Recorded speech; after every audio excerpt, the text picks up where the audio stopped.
ખોડિયાર માતાજીના મેળાનો ભવ્ય પ્રારંભ।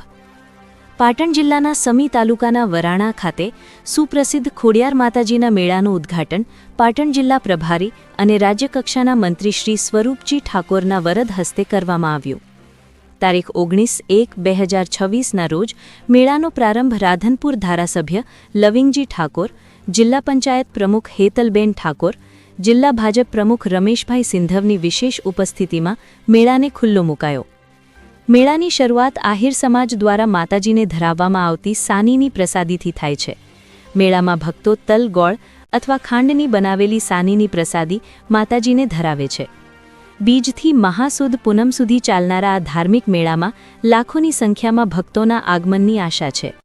પરંપરા અનુસાર મેળાની શરૂઆત થતાં જ ભાવિ ભક્તો મોટી સંખ્યામાં માતાજીના દર્શનાર્થે પહોંચ્યા છે। 15 દિવસ દરમિયાન આશરે 15 લાખથી વધુ શ્રદ્ધાળુઓ ઉમટે છે। મેળા પરિસરમાં ખાણીપીણી, રમકડા અને નાસ્તાના અનેક સ્ટોલ્સ ઊભા કરવામાં આવ્યા છે। બાળકોના મનોરંજન માટે વિવિધ રાઇડ્સ અને ચકરડીઓની વ્યવસ્થા કરવામાં આવી છે। સમીથી માત્ર 7 કિલોમીટર દૂર આવેલા આ મંદિરમાં દૂર દૂરથી ભક્તો દર્શનાર્થે આવે છે અને મેળાની મોજ માણે છે। Reporter Dashrath Thakor, Gujarat crime news, સમી।